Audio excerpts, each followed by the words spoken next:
Flying FPV, I find myself caring about weather and seasons more than I ever did before. There's nothing like the feeling of flying around in a park on a warm summer day or enjoying a cool, light breeze and seeing the fall leaves from a different perspective. But for a lot of us, that perfect flying weather is quickly coming to an end. Temperatures are dropping, rain and snow are becoming more frequent, and the sun is setting earlier every day. We're about to hit FPV winter. It's making me realize that it's about to get harder to enjoy the hobby the way we have for the past several months.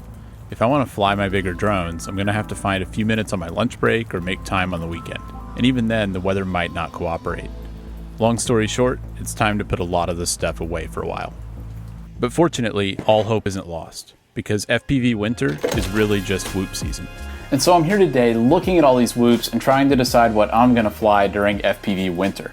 I've got a new one to check out, which is this Happymodel Moblite7 HDZero. Now I know a lot of you guys are into HDZero and you might be thinking about what you're gonna fly during the winter, and so this one caught my eye and I thought it might fit the bill. I'm gonna fly it around a little bit and see what I think.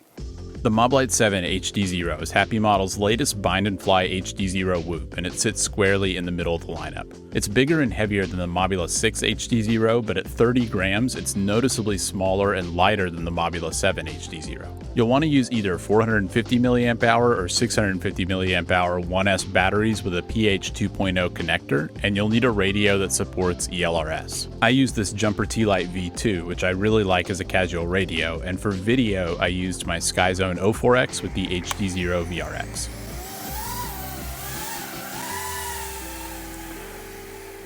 The Moblight7 really flies more like a big Mobula 6 than it does a Mobula 7. So what I mean by that is you can definitely tell it's a 1S whoop, and it doesn't have the same momentum and throttle punch that you'd get from a 2S whoop, but this thing really has quite a bit of power, and I find myself barely having to touch the throttle when I fly indoors. I really almost want to set a throttle curve on it, although I'm probably just rusty at flying. It's a lot of fun to fly though. Outdoors, the Moblight7 was surprisingly capable. These 1S whoops are usually pretty rough to fly outside if there's any wind at all, but even with 15-mile-an-hour wind in my backyard, I was still able to fly the whoop around and have fun. The 1002 20,000 kV motors give the Moblight plenty of power, and its lightweight and small profile make it less susceptible to wind. Flips and rolls were easy to execute, and although there is still prop wash if you cut throttle and power back up, it feels manageable and doesn't twist to the side the way I've seen on some other 1S whoops. You can still tell it doesn't have the throttle punch and power of a larger 2S whoop, but the Moblight7 is much more capable outside than the smaller 65mm Mobula 6, and honestly, I wasn't expecting performance this good. For flying around indoors, I find that I really do prefer 1S whoops. The lighter weight makes me a little bit less afraid of bumping into something and breaking it, and I just don't need any more power than what I can get on 1S.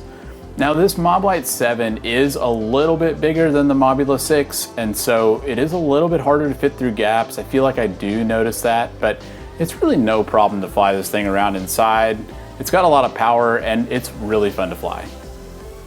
In terms of video, the Moblight7 uses the HDZero Nano Light camera and the Moblight VTX.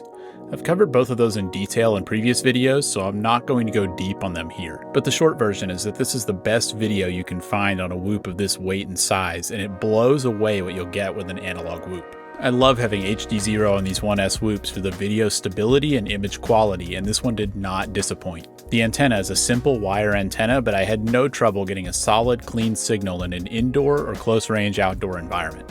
And we know there's always room for improvement on these whoops, and there were a few things about the Moblight7 that I didn't like. The first one I noticed about 10 seconds after I pulled it out of the package. Look at the way they've placed the USB port on the bottom of this drone. Why is it under the frame like that? It makes it really hard to plug in the USB cable. I was able to get it eventually, but I had to kind of squeeze the frame out of the way to get it in there. And that USB port actually protrudes down into the battery tray a little bit. And so when I was trying to put a 650 milliamp hour battery in there, it was a really tight fit and the USB port was kind of pressing on the battery, and I didn't like the way that felt at all. This is a terrible placement. I don't know why they did it this way, and they should have just rotated this frame 90 degrees so that the battery would sit sideways instead of forward to back. That would have solved the problem. This was a weird oversight, and it was definitely disappointing.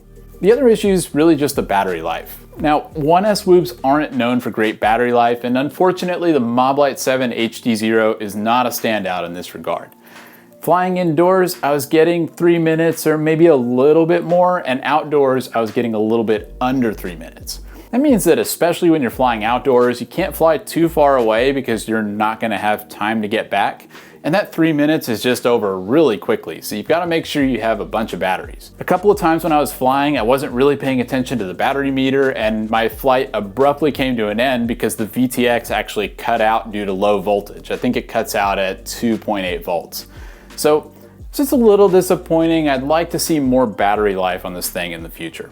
All in all, I think the Moblight7 HDZero is going to be a go-to whoop for me during the upcoming cold season, and I'm really looking forward to flying with it more. I think it'd be a great option if you're trying to figure out what you're going to fly for the next few months. If you're used to bigger race or freestyle quads, you might appreciate a bind and fly option like this so you don't have to learn a new building style and deal with the tiny whoop parts. I feel like Happymodel picked a good set of components for this one, and I had no trouble getting the Moblight7 set up and flying. It's a lot of fun to fly around, and I'm happy to have it. I hope that you're able to find your perfect whoop for FPV winter. And if you are interested in these HDZero bind and fly whoops, I'd encourage you to check out my previous reviews of the Happymodel Mobula6 HDZero and Mobula7 HDZero to get an idea of some of your other options. I love seeing more bind and fly drones like this. It's just great being able to pull it out of the box and get flying immediately.